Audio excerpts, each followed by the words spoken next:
Quand on m'en dit, on en chie. Quand on en veut, on fait ce qu'on peut. Mesdames et messieurs, soyez charitables. Offrez-moi une âme. Offrez-moi un Dieu. Offrez-moi un vieux. Offrez-moi quelque chose. J'ai faim. J'ai tellement faim. Je crève de faim. Une faim d'âme. C'est la fin d'un monde. Ça sent la terre. La pluie, la poussière. Il n'y a rien ici. Même pas un petit brin de paradis. Qu'est-ce à dire? Qu'est-ce à faire? Vous vous ennuyez. Vous ne connaissez pas la paix. Ça pue. Ça pue à plein nez. Ça sent la guerre. Des années de misère. Je n'en peux plus. Je suis repu, lassé de jouer avec vous. Mesdames et messieurs, bienvenue à Super Terram. Et surtout ne perdez pas votre âme. Per me la mostra Super Terram è stata quasi come una scatola nera che ha raccolto dati e comportamenti di queste persone che per un mese l'hanno abitata. La parola Super Terram mi evoca anche il fatto che questa scatola nera appunto possa levitare come se fosse un'astronave e lanciare questo messaggio reliquia nello spazio, come il disco inserito nelle sonde Voyager per esempio, per comunicare la nostra presenza e lo spirito dell'essere umano oltre la Terra. Le dodo! Le dronte de Maurice est une espèce d'oiseau de l'ordre des columbiformes endémique de l'île Maurice. Disparu depuis la fin du XVIIIe siècle. Il est plus connu sous le nom de Dodo. Le 10 regole del dodo per l'estinzione della specie è un'installazione nata sul posto. Gael ha infatti recuperato dei vecchi televisori e mi ha chiesto di creare una sorta di introduzione alla mostra. Ho iniziato pensando alle specie che ci hanno preceduto e sono scomparse. Sono quindi andato al Museo di Storia Naturale di Parigi, dove ho incontrato lo scheletro del dodo, che è diventato il pretesto e la base dell'improvvisazione di Jean Humbert per dare vita a questa installazione.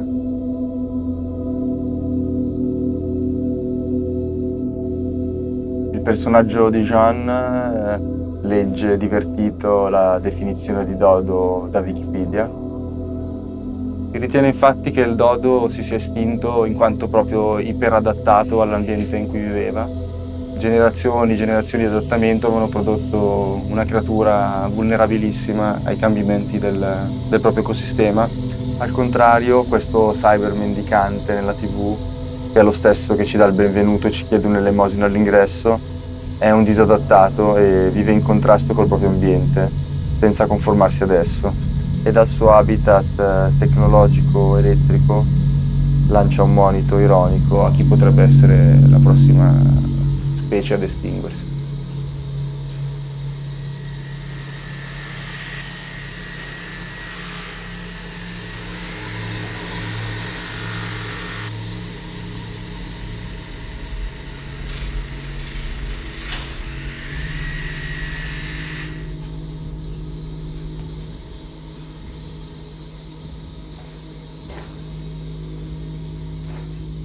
On a une manière de travailler qui est assez spécifique. En général, on est interpellé par des choses qu'on peut observer pendant des phases de travail et qui nous semblent être des piliers, des phénomènes sources de déploiement. Et là, on avait déjà quelques idées qu'on a adaptées en fonction du concept global de l'installation et du coup ça nous a permis de déployer ces idées-là un peu plus dans une direction un peu plus précise. Et là, on a passé beaucoup de temps à mettre au point des processus, des procédés ou des dispositifs techniques qu'on reproduit ensuite à la chaîne. Donc ça fait beaucoup de travail de mise en place, d'ajustement, beaucoup de soudure, de choses très précises. Et après, on peut enfin mettre les choses en espace pour les voir prendre toute leur ampleur, que ce soit pour ce qui est du son ou de la lumière ou du mouvement, ouais, exactement.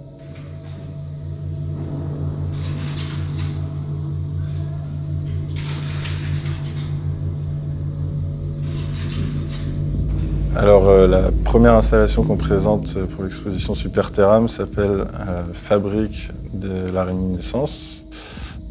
C'est une installation qui questionne le souvenir. Pour cela, on a utilisé des appareils, des projecteurs à diapositives qu'on a modifiés et avec lesquels on projette des images dans des bacs d'eau qui sont mis en mouvement avec un jeu de reflets par des miroirs. Et on projette les images sur le plafond de la pièce, ce qui fait que ça éclaire en même temps tout l'espace de la pièce. On questionne le souvenir devenu un peu... le souvenir oublié, on va dire, devenu commun. En fait, on a récupéré des caisses de diapositives dans des magasins de seconde main, Emmaüs, etc. On les a triées et on les a regroupées un peu par type, et on s'est concentré sur des photos de souvenirs de gens qui, du coup, n'étaient plus leurs souvenirs parce qu'elles sont perdues dans ces bacs. Du coup, c'est des souvenirs qui n'appartiennent plus à personne. Et donc, on a des photos de voyage, des photos de vacances, des photos de gens, voilà. Et on ramène ça un peu aussi à la façon dont maintenant on ancre les souvenirs, d'une façon tout à fait différente avec les réseaux sociaux notamment. Et du coup, à la manière un peu d'un feed Instagram, c'est des photos qui défilent et qui n'ont plus vraiment de sens pour les gens qui les regardent, parce que on consomme beaucoup d'images qu'on ne cherche même pas à voir. Et voilà. Et là, ces souvenirs-là, c'est pas des souvenirs qui nous concernent, et pourtant on les voit.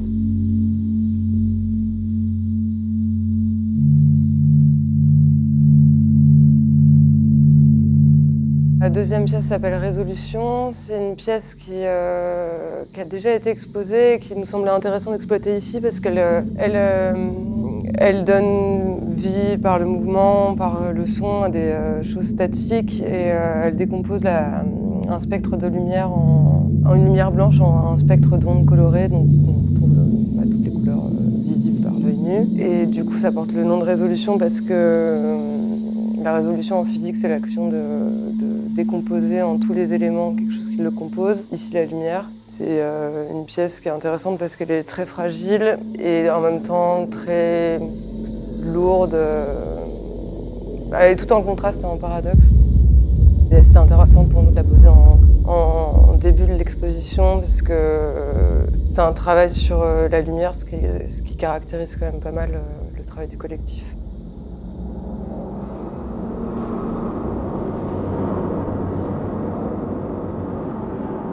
La dernière pièce qu'on présente s'appelle Le Chant des Sirènes. Elle conclut le parcours de l'exposition Superterram. Pour cette pièce, on a travaillé on a travaillé sur le Larsen, qui est un phénomène physique naturel. Ce phénomène-là tout seul, c'est inaudible, c'est très bruyant. Et voilà. Nous, ce qu'on a cherché à faire, c'est le contrôler, le maîtriser, de manière à créer des sons plutôt agréables, voire méditatifs. Et pour ça, on a créé des structures avec des plaques métalliques qui sont des plaques de glaçage de photographie argentique et qu'on a suspendues entre le haut-parleur et le micro. Et naturellement, se passent des variations dans le son, une espèce de périodes qui se répètent ou parfois qui modulent juste avec l'environnement. Si par exemple le passage du public va créer une sorte de courant d'air qui va faire bouger les plaques, mais très légèrement, parfois même pas visible. Et voilà. Et ce qui est intéressant aussi, c'est que du coup on a créé 6 pièces qui seront dans cet espace. Et les unes des autres, elles interagissent en fait. Quand il y en a une qui va un peu s'énerver, on va dire, les autres vont réagir. Et inversement, elles peuvent prendre la parole de l'autre. Enfin voilà, c'est assez intéressant ce qui se passe. Et c'est aussi complètement aléatoire. Donc l'expérience sera différente pour toutes les personnes qui viendront, s'il y a beaucoup de monde dans l'espace, si la personne est seule, etc.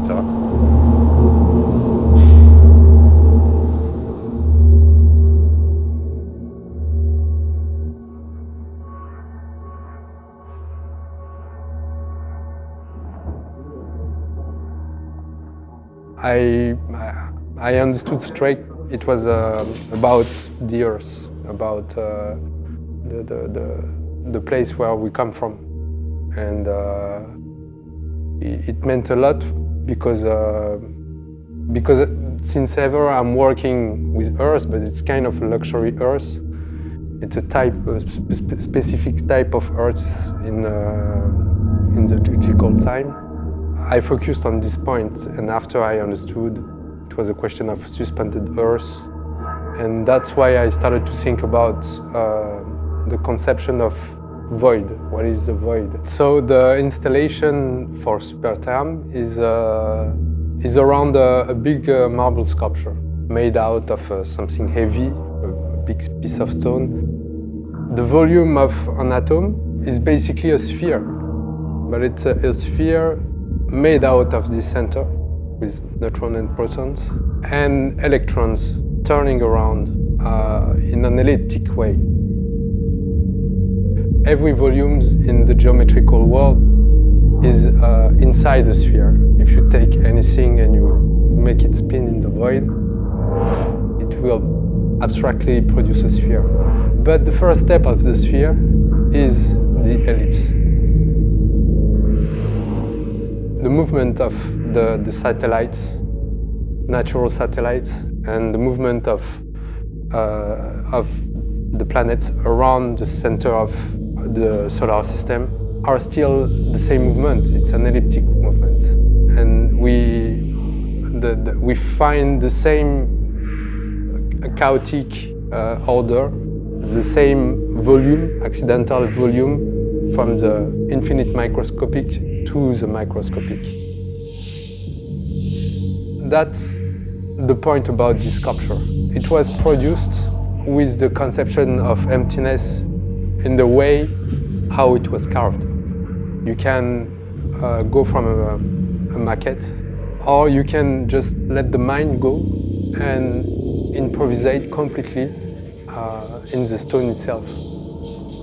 And when you arrive to this part, which is in French, it's named taille directe, so it's a really academic term, is not about the final volume you want. It's about the state of mind your spirit is able to have with the constraint of the body and the constraint of the time and the final constraint of the space. And you follow, like I would say, a philosophical word, you know, just to keep your mind empty every single second of the time of the carving, not specifically in the studio, but in your global life. The first steps when I read the file of Superterm was to show what was the void, or what was our void, or what is the importance of the void in a volume, in a big volume, which stays forever, and in an abstract way. For me, it's very important to have the people touching the sculpture. Yeah, I will say for me the real pleasure is to see people touching it, and just forgetting the time and having a real sensation, something unique.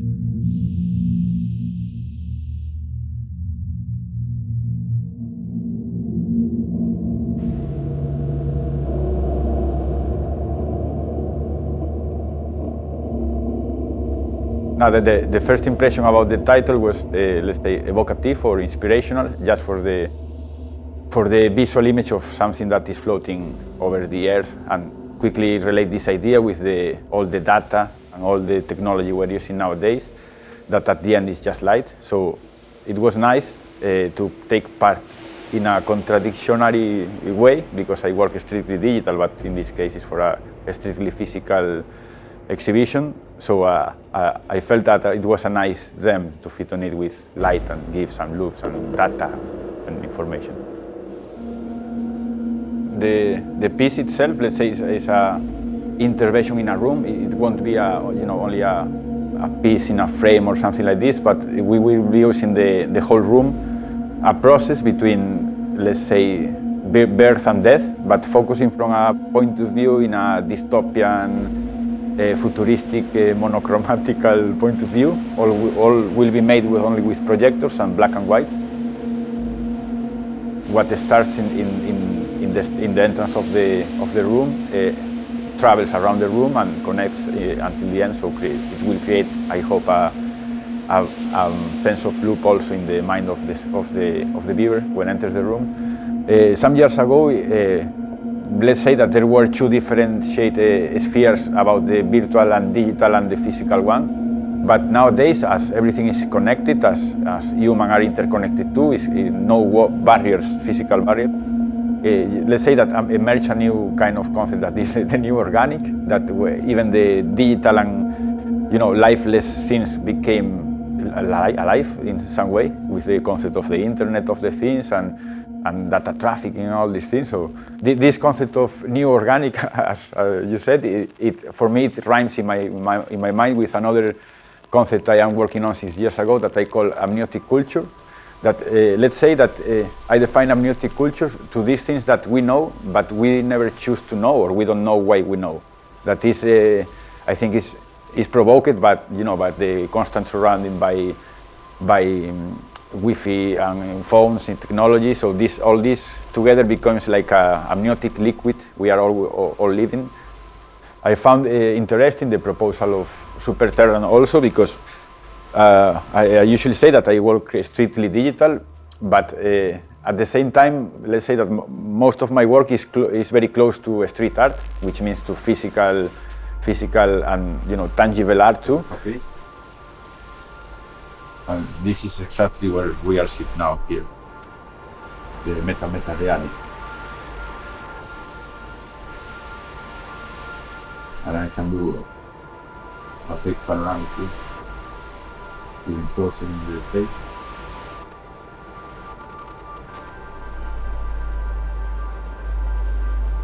Okay, I call giftigism this kind of works I do with only using black and light, because it's a way of bringing to the digital realm the old concept of pointillism, that it was using the circle as basic element, but in the digital realm, in screens, the basic element is a pixel, a white pixel. So I try to reduce everything to white pixels, and it also helps for GIF format, because in GIF format the less colors you have, it's the more fast works and the more accessible it is. So it's just an attempt of giving name to all these works I do in monochromatic, black and light.